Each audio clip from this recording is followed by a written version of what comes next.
오늘 우리에게 주시는 하나님의 말씀은 고린도후서 4장 7절에서 15절 말씀입니다. 우리가 이 보배를 질그릇에 가졌으니 이는 심히 큰 능력은 하나님께 있고 우리에게 있지 아니함을 알게 하려 함이라.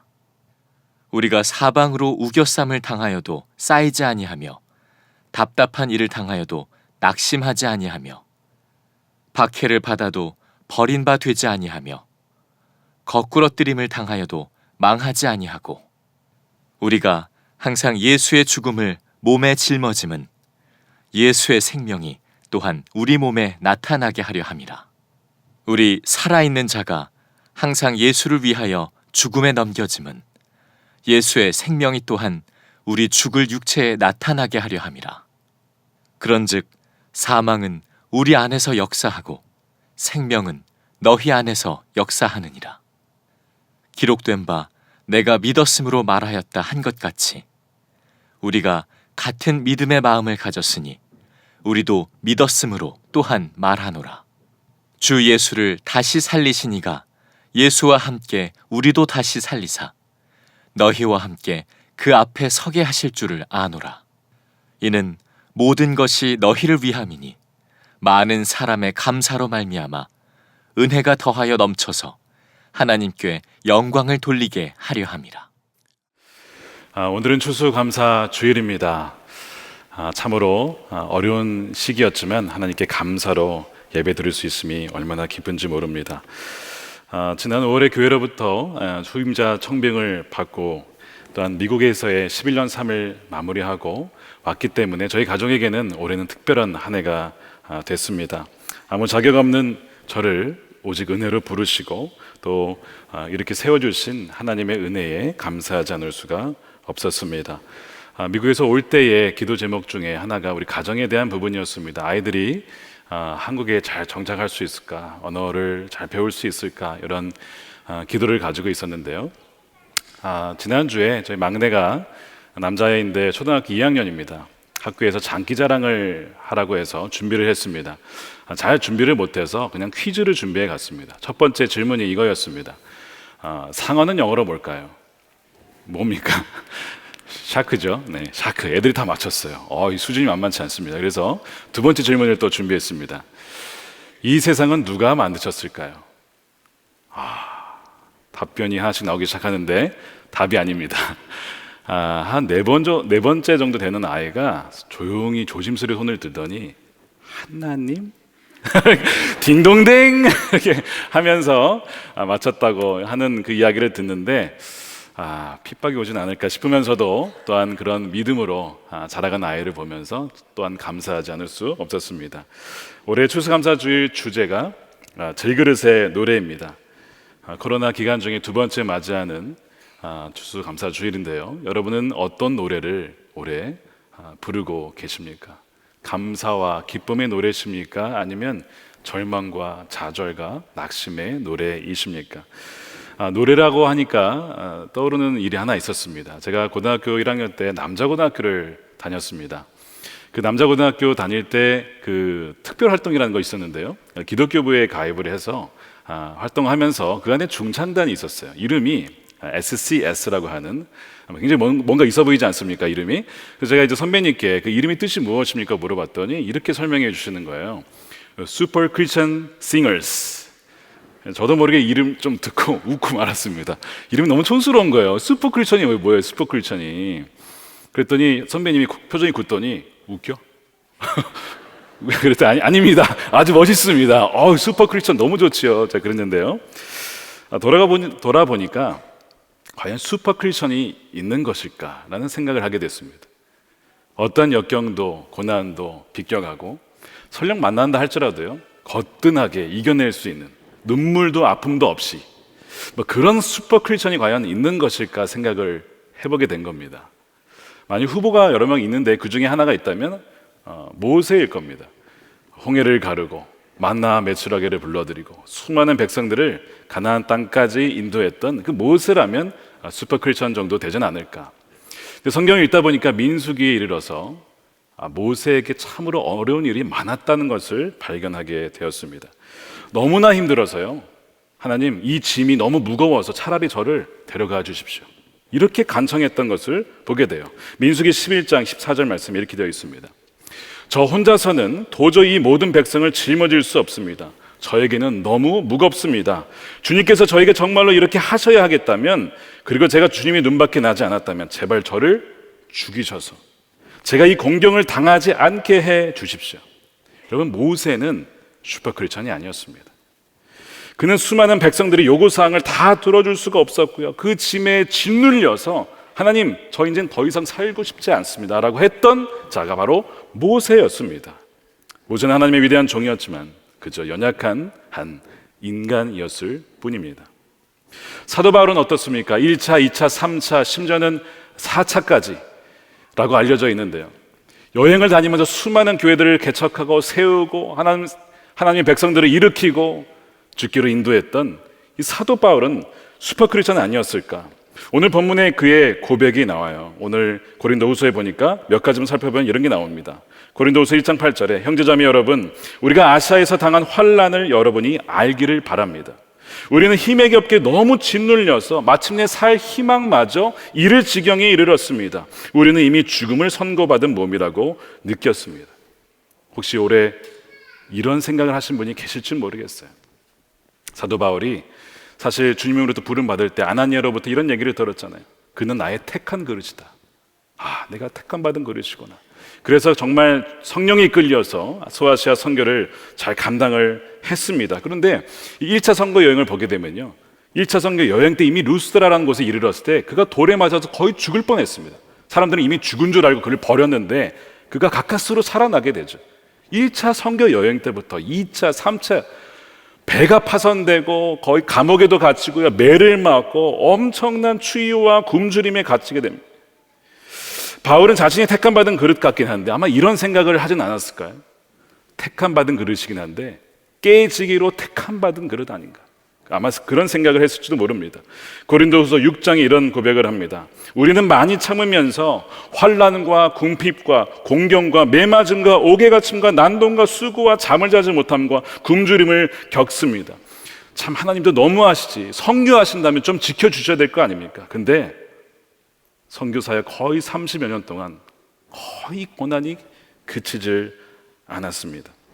바울은 고린도 교회의 분열과 갈등을 보면서 그 마음에 너무 짓눌림이 있었고 걱정을 참 많이 했습니다. 고린도후서 2장 4절입니다. 나는 몹시 괴로워하며 걱정하는 마음으로 많은 눈물을 흘리면서 여러분에게 그 편지를 썼습니다. 고린도전서를 아마 의미하는 것 같아요.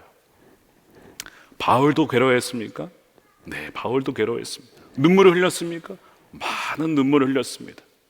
너무 괴로워서 나는 사망 선언문을 받았다라고 여길 정도로 그렇게 힘들어했던 사람이 바로 사도 바울입니다. 그뿐만이 아닙니다. 육체의 질병도 있었어요. 하나님, 이 질병을 좀 고쳐주세요. 그래야 제가 하나님께 쓰임받지 않겠습니까? 한 번, 두 번, 세 번이나 구했는데요, 하나님이 그 기도의 응답을, 그 기대했던 대로는 응답을 해주지 않으셨어요. 평생을 육체의 가시를 안고 살아야 했습니다.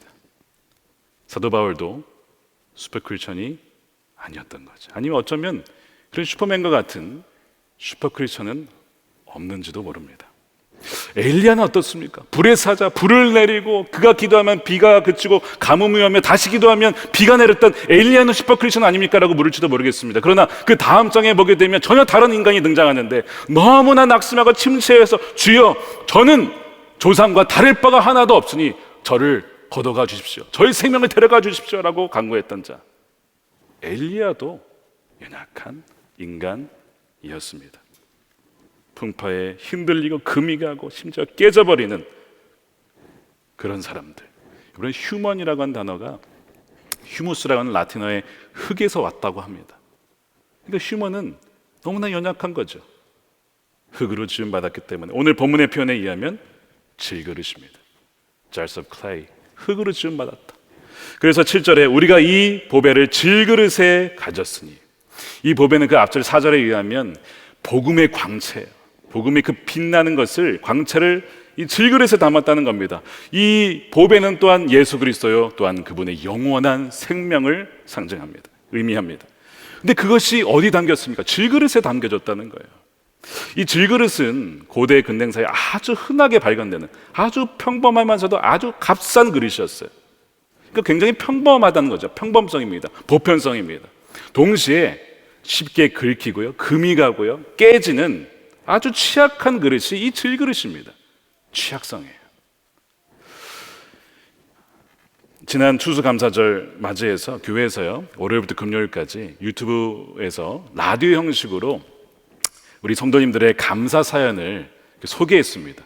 그러니까 라디오 형식이라 저는 굉장히 좋았습니다. 라디오 감성이 흘러나왔습니다. 나레이션도 너무나 잘했고요. 근데 거기에 사연들이 있었는데요, 이런 사연이 있었습니다. 아기를 갖고 싶은데 갖지를 못하는 거예요. 시술을 해도 실패, 또 해도 실패. 우리 부부에게는 아이를 주지 않으시려나. 눈물로 기도했던 부부. 또 한 부부는요, 아이를 낳았습니다. 근데 애가 1.5kg 너무 약하게 태어났어요. 기도하면서 참 어렵게 키웠는데요, 문제가 또 있어요. 말을 못하는 거예요. 애가 엄마라는 말을 4살이 이르도록 말을 못하는 겁니다. 그 부모의 심정이 얼마나 무거웠을까. 눈물을 흘리며 기도했던 사연들이 담겨 있습니다. 사랑하는 어머니가 췌장암에 걸렸습니다. 어머니가 돌아가시는 거예요. 물론 그 가운데서 하나님의 은혜가 참 감사하다라고 고백하는 그 어머니, 그러나 또한 어머니를 보내드려야만 했던 그 딸의 아픈 심정. 이 사연들을 다 듣다 보면요, 공통점을 발견하게 돼요. 뭡니까? 유명한 사람들이 아닙니다. 그냥 평범히 우리 옆자리에 계신 우리 성도님들의 이야기, 우리들의 이야기. 또한 취약하다는 거예요. 삶의 풍파와 고난에 너무나 약해서 정말 살 수박마저 끊어질 듯한 그런 취약한 모습. 뭡니까? 우리는 질그릇이라는 겁니다. 질그릇이에요. 왜 하나님은 우리를 금그릇으로, 좀 변질되지 않고 오래가고 튼튼한 금그릇으로 하지 않고 왜 질그릇으로 우리를 지으셨을까요? 그런 생각을 하게 됐습니다. 기왕이면 좀 금그릇처럼 돼서 비싸고 값지고 잘 상하지도 않고 오래가고 빛깔도 좋고 화려하고 그런 금그릇으로 주면 얼마나 좋아요. 그럼 뭐 열심히 어떻게 커버해 보려고 열심히 뭐 할 필요도 없고 성취할 필요도 없고 뭐 할 필요도 없잖아. 너무나 좋잖아요. 다 금그릇이 되고자 이런저런 우리의 삶을 살아가고 있지는 않습니까? 그런데 묵상하다 보니까 이 금그릇이면요, 그 안에 무엇이 담겨있던 사람들은 먼저 그릇에 주목할 것 같더라고요. 여러분 식사를 하는데 손님 대접을 받은 게 된 거예요. 음식이 나오는데 음식보다는 금그릇에 음식이 담겨 나왔어요. 여러분 뭐부터 보시겠습니까? 이거 진짜 금이야 이거? 18K, 24K 순금? 뭐야 이거? 음식에는 관심이 없고 야 그릇 진짜 예쁘다. 그릇에 주목할 겁니다. 그릇 입장에서도요, 자기가 너무 귀하니까 뭐 자기에게 뭘 담겼든 별로 눈에 들어오질 않아요. 자기가 금인데 그런 생각하지 않겠습니까? 주인 입장에서도 보면 금그릇이니까 참 귀하긴 하지만 쓰기가 좀 조심스러워요. 금그릇이니까 이거 누가 훔쳐가면 어때? 사실 꺼내기도 좀 사실 조심스러워서 아마 어디 금고에 넣어놓지 않을까. 주인 입장에서도요, 금그릇이 귀한 것이 쓰일 수는 있겠지만 자주 쓰기는 좀 쉽지 않겠다. 그런 생각에 다다랐습니다. 그러니까 이 질그릇은요, 긁히고 상하고 깨지긴 하지만 워낙 그 그릇 자체가 내세울 게 없다 보니까 뭐가 드러납니까? 보배, 바로 주님이 분명하게 드러나게 되는 것이죠. 그래서 오늘 본문의 7절에 왜 하나님은 그 보배를 질그릇에 담으셨을까? 7절에 이렇게 이유가 나옵니다. 함께 읽어보겠습니다. 시작. 우리가 이 보배를 질그릇에 가졌으니 이는 심히 큰 능력은 하나님께 있고 우리에게 있지 아니함을 알게 하려 함이라. 아멘. 복음의 강체 예수 그리스도, 그 영원한 생명이 드러나려면 질그릇에 담겨야, 그래야 그 큰 능력이 우리에게 전혀 있지 않다는 것이 분명하게 나타나게 된다는 겁니다. 제가 이 교회의 후임으로 청빙되었다는 이야기를 듣고 주위 분들이 축하도 해주시면서 참 안 됐습니다라는 얘기도 해주셨어요. 그 짐을 어떻게 지시려고 하십니까? 막 이런 얘기도 하셨고요. 지난 6월쯤인 것 같아요. 우연히 어떤 그 유튜브 영상에서 이런 것도 보았습니다. 그분이 이제 이런 얘기를 하시더라고요. 별로 특별할 것이 없는 그를 부른 이유는 도대체 무엇인가? 그래서 제가 그 얘기를 아내 우연히 듣고 맞아 맞아 그러게 도대체 왜 부르신 거예요 저희를. 그렇게 막 웃었던 기억이 있어요. 저도 궁금해요 운영자님. 그런 얘기를 했는데요, 뭐 중대형 교회를 담임했던 것도 아니고 뭐 책을 써서 유명했던 것도 아니고. 근데 말씀을 보면서 조금 그 이유를 알 것 같아요. 별로 내세울 것이 없고 보잘 것이 없는 연약하고 평범한 질그릇이기에 택하신 것 아닌가.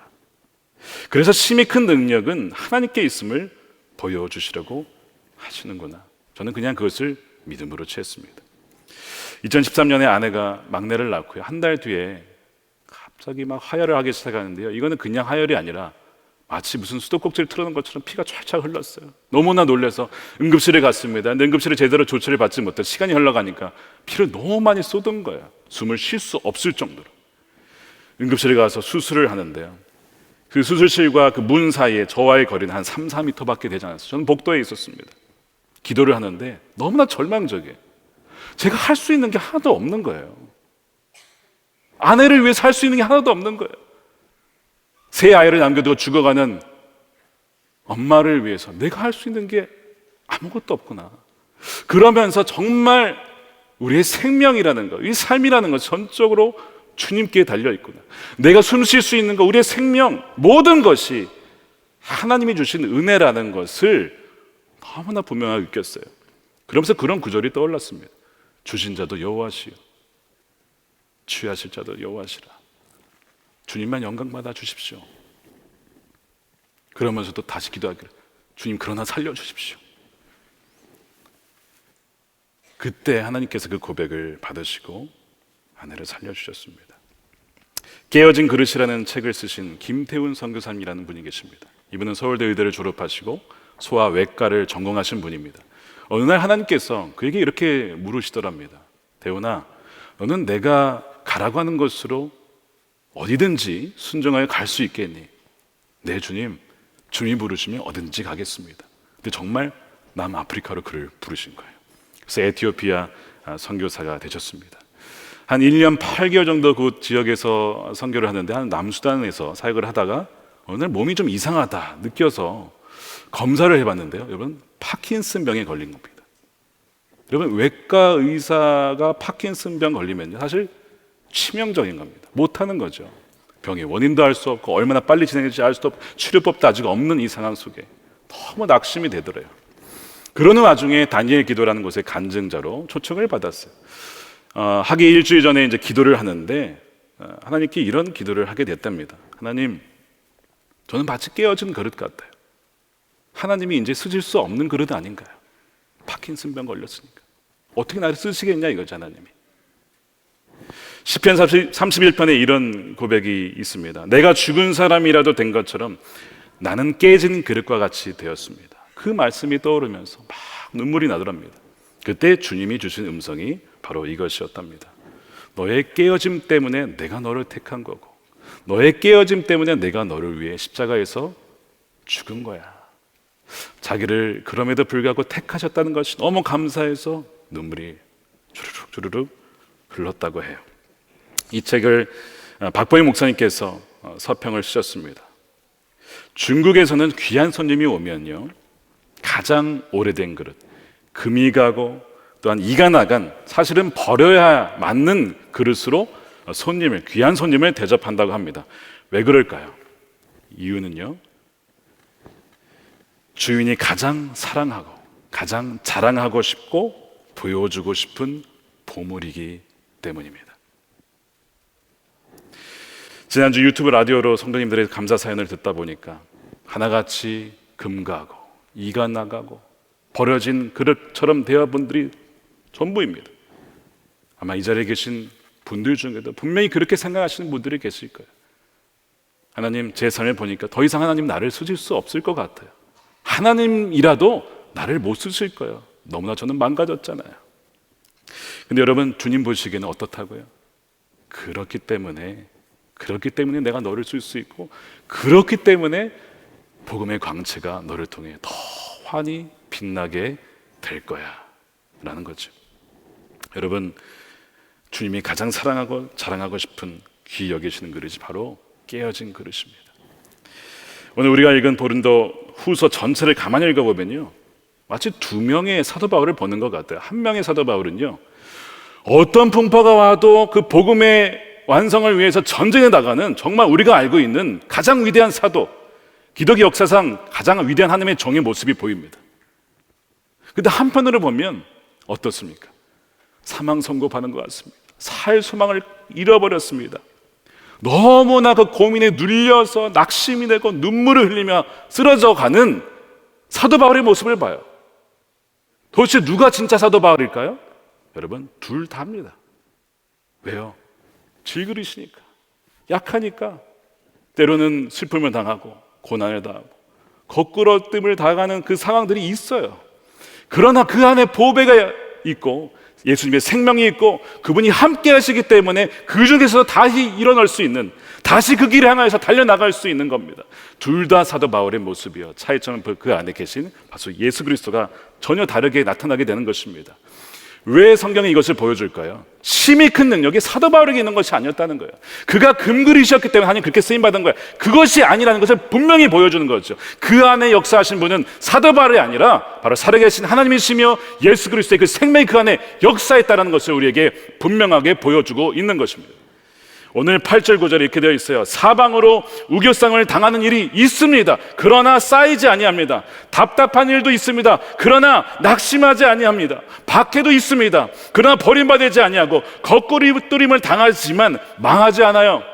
죽은 자 같아 보입니다. 살아있으며 징계를 받는 것 같지만 죽임을 당하지 아니하고 근심할 때도 있지만 그러나 주로 인하여서 기뻐하며 가난한 사람 같아요. 정말 거지 같아 보일 때도 있습니다. 그러나 많은 사람을 부유하게 하고 아무것도 가진 것 같지 않지만 모든 사람을 부유하게 하고 모든 것을 가진 자다라는 고백이죠.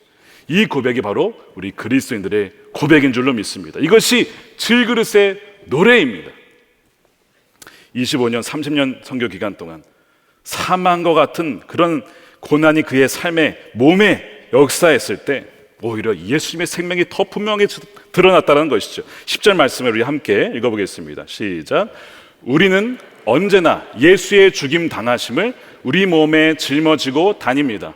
그것은 예수의 생명도 또한 우리 몸에 나타나게 하기 위함입니다. 굉장히 아이러니한 거예요. 우리의 삶에 마치 주님의 십자가 당하심 같은 고난이 일어날 때가 있잖아요.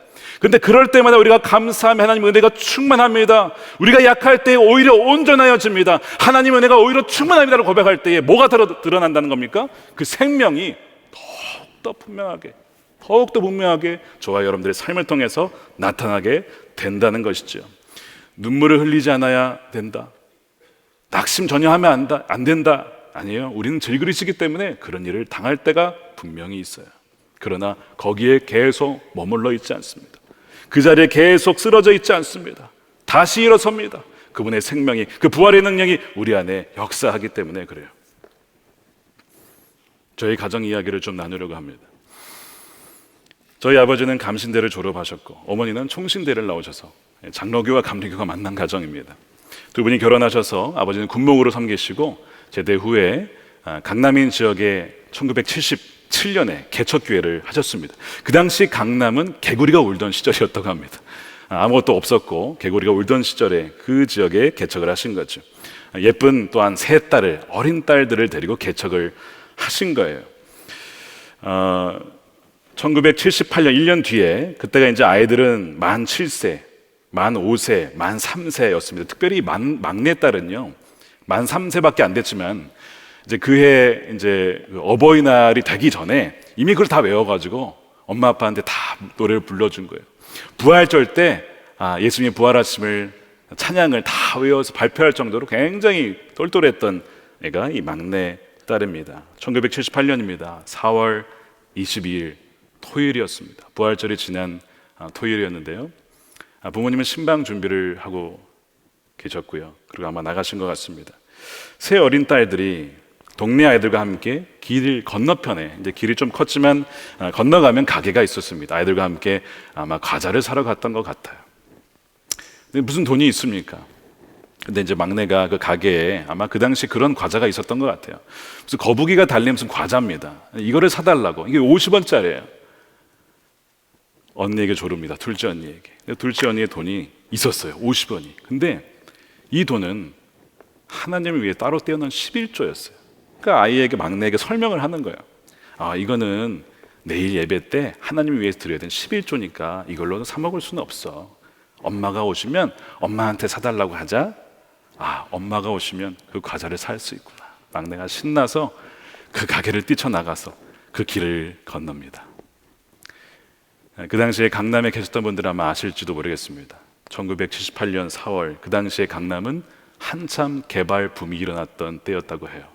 덤프트럭이 수없이 오고 가고 빠르게 오고 가고 많은 물자들이 오고 갔던 그 비탈길을 그 아이가 혼자 건너다가 운전수가 그 아이를 발견은 했지만 너무나 빠른 속력이었기 때문에 브레이크를 밟고도 수십 미터를 지나서 그 아이를 밟고 지나가게 되었습니다. 가게에서 나온 둘째 언니가 동생을 봤어요. 길에 누워 있는 거예요. 숨을 쉬질 않아요. 움직이질 않아요. 만 5세 여자아이에게 죽음이라는 건 전혀 개념이 없던 때죠. 하나님이 너무 그 마지막 막내딸을 너무 사랑하셔서 일찍 데려가셨어요. 병원에 갔습니다. 외할머니가 먼저 어떻게 소식을 듣고 와 계셨어요. 뒤늦게 부모님이 오셨습니다. 어머니가 막내딸의 모습을 보려고 했는데 가지 마라, 가지 마. 그냥 엉덩이만 툭툭 쳐주고 보내. 사랑한 딸이 눈이 넣어도 아프지 않을 그 딸의 사고난 모습을 보면 너무 충격을 받을까 봐 못 보게 하셨다고요. 결국 부모님은 마지막 막내의 얼굴도 보지 못하고 장례를 치러야 했습니다. 부모보다 먼저 죽은 자녀를 보내는 그 부모의 마음은 어떨지 상상이 되질 않습니다.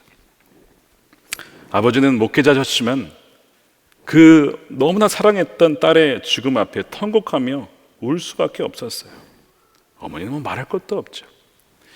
어머니가 늘 자장가를 또 노래를 아이들을 위해서 불러주셨다고 해요. 막내 죽은 딸을 위해 마지막 이 땅에서의 자장가와 같은 찬송가를 부릅니다. 어머니가 선택한 곡은 찬송가 226장 저 건너편 강 언덕에라는 찬양이었습니다. 주와 함께 살리로다 빛나는 저 강 건너편에 아름답고 영원한 곳 너와 날 위해 황금종이 울린다. 너와 날 위해 황금종이 울린다. 저는 그 장례식을 사진으로만 보았습니다. 그 사진 속에 통곡하며 울고 계신 두 분은 여지없이 깨어진 질그릇이었습니다.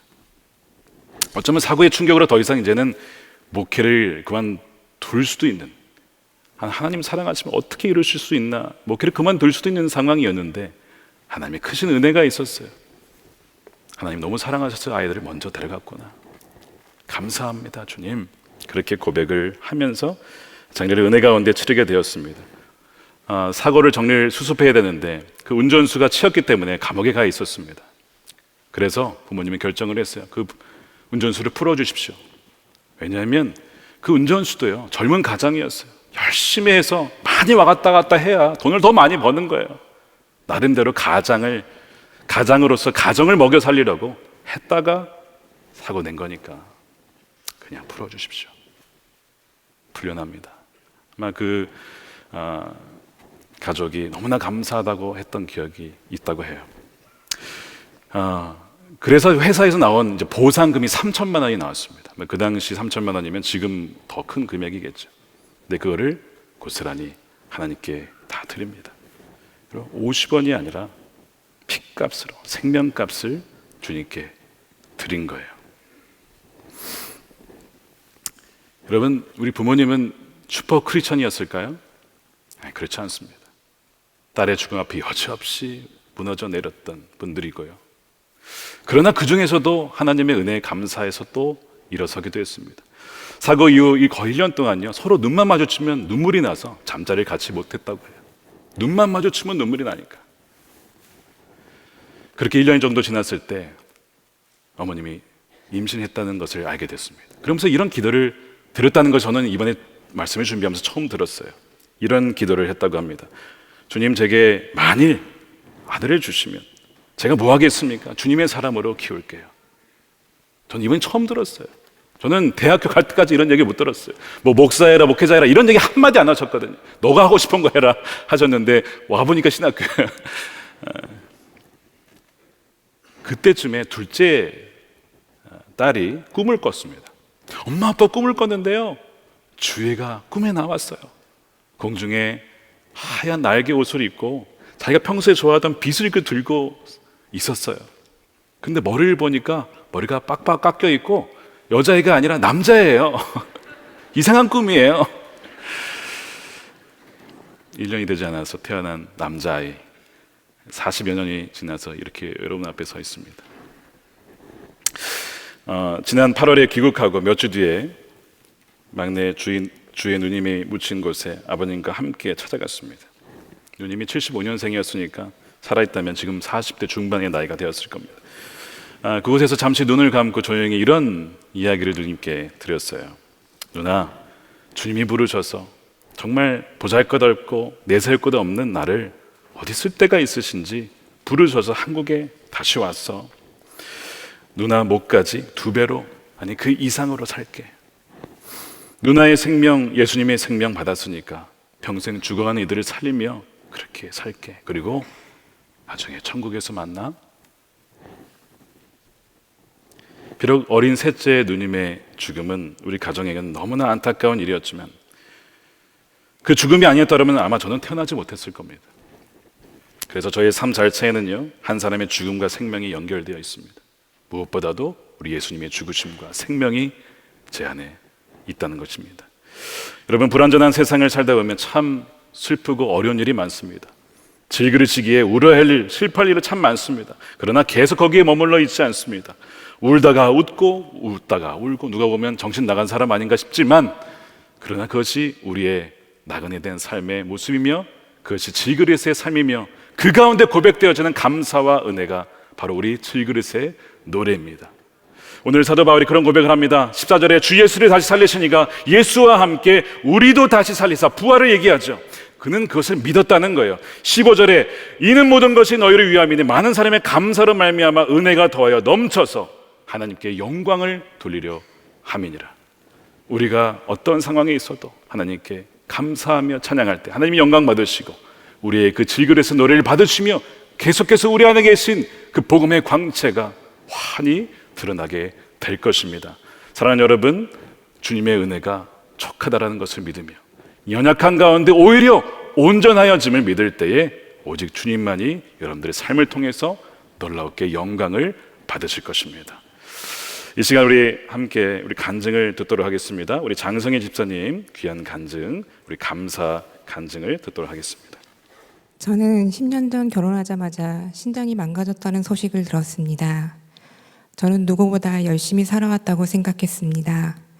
그러나 주님은 제가 가장 중요하게 생각했던 회사와 건강을 한 번에 내려놓게 하셨고, 담임 목사님 설교를 통해 내 안에 가장 중요한 주님을 사랑하지 못함을 깨닫게 하셨습니다. 직장을 그만두고 기도하면서 주님께서는 수술로 고쳐주시겠다는 음성을 주셨고, 친오빠의 도움으로 2013년 7월에 신장 이식을 받았습니다. 평생 면역이 약해지는 약을 복용해야 했지만 내가 너와 함께 하겠다는 주님의 말씀을 붙잡고 믿음으로 감사하며 살았습니다. 그 후 2018년도 취업이 되면서 다시는 주님 품을 떠나지 않겠다고 다짐하며 입사하였습니다. 그러나 너무 많은 일과 스트레스로 몸과 마음은 지쳐갔고 늘 주님께 예배를 드렸지만 주님께서 내 안에 계시다는 것을 전혀 느끼지 못하는 형식적인 신앙생활을 하고 있었습니다. 올해 4월 주님께 계속 아픈데 이 상황에서 제발 벗어날 수 있도록 해달라고 간절히 기도했습니다. 기도했던 마음과는 다르게 몸은 점점 지쳐가 결국 극심한 구토로 병원에 입원하게 되었고, 원인을 못 찾던 중 입원 20일째 되는 날 신장 이식 후 매일 복용했던 면역약의 부작용으로 인해 대소장에 림프종, 혈액암이 생겼다는 것을 발견하게 되었습니다. 병원에서 주님께 암이 아니기를 기도했지만 혹시나 암이라도 무조건 감사하게 해달라고 기도하였습니다. 그 덕분인지 림프종 진단을 받고 수술을 하고 항암 치료를 받아야 된다고 했을 때도 원망이 아닌 주님 품으로 돌아올 수 있게 해주심에 감사, 주님을 사랑하지 못함에 회개할 수 있는 기회를 주셔서 감사하다고 눈물로 기도했습니다. 기도 후 주님께서는 너무나도 평안한 마음을 주셨고 8년 전 말씀해 주셨던 것처럼 꿈으로 주님께서 저를 수술하고 계시고 저를 고치고 있다고 말씀해 주셨습니다.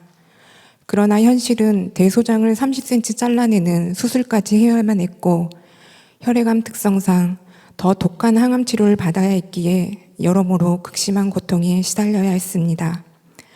게다가 항암을 받으면 신장이 망가질 수 있다고 하는데 저는 이식한 신장이라 장담할 수도 없는 상황이었고 내가 할 수 있는 건 오로지 주님을 믿고 바라보는 일밖에 없었습니다. 그 결과 주님께서는 신장 수치가 더 좋아지는 경험을 하게 하셨고 6번 받을 항암을 3번으로 줄여주시고 25개의 림프가 하나도 전이가 안 됐다는 감사한 얘기를 듣게 하셨습니다. 살면서 건강을 중요시한 만큼 죽음에 대한 두려움도 있었습니다. 그러나 어떠한 고난 속에서도 주님을 바라볼 수 있는 힘을 주셨고 지금도 이식한 신장을 위해 어쩔 수 없이 부작용으로 나타나는 약을 먹을 수밖에 없는 상황이지만 언제나 나와 함께 계시는 주님이 계시기에 이겨낼 수 있습니다. 주님, 부족한 죄인을 한없이 사랑해 주시고 깨우쳐 주심에 감사합니다. 늘 항상 저와 함께 해주시고 주님이 계셔서 저는 너무 행복합니다. 주님 사랑합니다.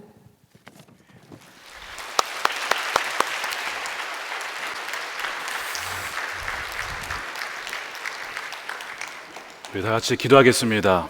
오늘 말씀을 가지고 정말 귀한 보배를 약하고 정말 상하기 쉬운, 깨지기 쉬운 질글 것 같은 우리 인생에 담아주신 주님, 하나님, 어려운 인생길에 있을 때마다 오히려 우리의 고백은 바로 예수 그리스도, 주님만이 우리의 삶의 이유요 우리의 능력의 근원이심을 고백하며 주여 평생토록 이 질그릇의 노래가 끊이지 않도록 하나님 역사해 달라고 함께 우리 기도하도록 하겠습니다.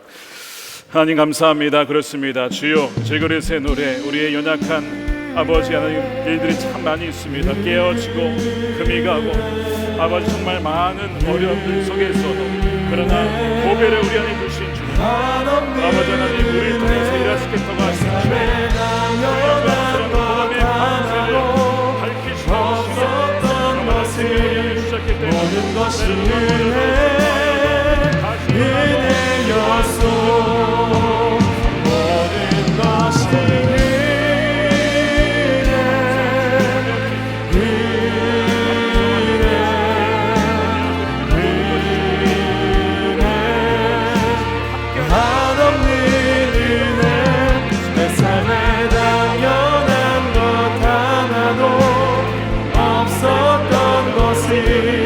모든 것이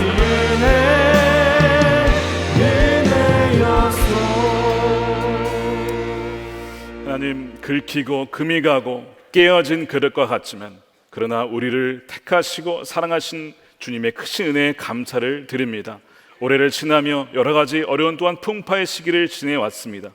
그러나 그 가운데서도 우리를 지키시고 보호해 주시며 하나님 우리의 삶을 이끌어 주신 주님의 크신 은혜와 주님의 그 손길로 인하여서 이 시간 감사를 올려드립니다. 그러나 깨어진 그릇이기 때문에 주님께서 말씀하시기를 그래서 내가 너를 더 귀히 여기고 사랑하고 자랑하고 싶고 내가 사용하는 그릇이라고 말씀하신 주님의 그 놀라운 사랑에 인하여 또한 감사를 드립니다. 이 시간에 하나님 감사의 예물 구별하여서 주님께 올려드리며 11조로 구별해서 드리며 올 한 해 풍성하게 또한 역사하신 그 은혜, 고난도 컸지만 그러나 은혜는 더욱 컸음을 고백하며 평생토록 우리 입술에서 오직 예수 그리스도만을 외치며 나아갈 수 있는 우리 성도들의 삶과 입술이 되어질 수 있도록 인도하여 주시옵소서. 병상인 이들을 기억하여 주시고 치유의 은혜를 허락하여 주시며 또한 하나님 약할 때 온전하여짐을 또한 은혜가 충만함을 분명히 깨닫는 하나님 귀한 우리 환우들 되게 하여 주시옵시고 또한 이 한반도 깨어진 그릇과 같지만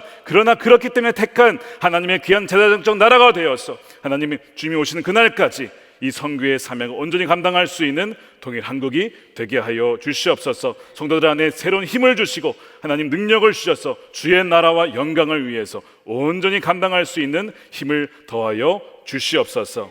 주 예수 그리스도의 이름으로 기도드립니다. 아멘. 우리 예물 드리시면서 우리 찬양하겠습니다. 은혜. 다 같이 일어나셔서 찬양하겠습니다.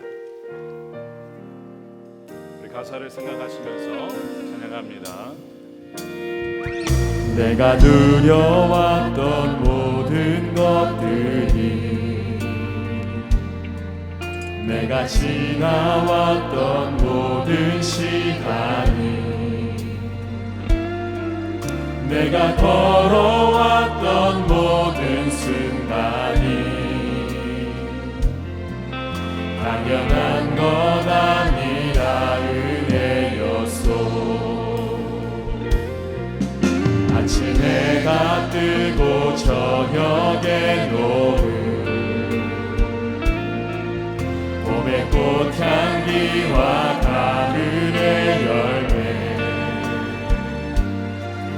변하는 계절의 모든 순간이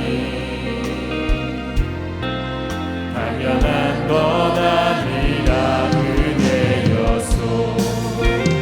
모든 것이 은혜, 은혜, 은혜, 한없는 은혜. 내 삶에 당연한 것 하나도 없었던 것을, 모든 것이 은혜, 은혜였소. 내가 이 땅에 태어나 사는 것, 어린아이 시절과 지금까지 숨을 쉬며 살며 꿈을 꾸는 삶, 당연한 것 아니라 은혜였소. 내가 하나님의 자녀로 살며 오늘 찬양하고 예배하는 삶, 복음을 전할 수 있는 축복이 당연한 것 아니라 손 들고 은혜였소. 은혜. 모든 것이 은혜, 은혜, 은혜, 한없는 은혜. 내 삶에 당연한 것 하나도 없었던 것을, 모든 것이 은혜, 은혜였소. 모든 것이 은혜, 은혜, 은혜, 한없는 은혜. 내 삶에 당연한 것 하나도 없었던 것을, 모든 것이 은혜,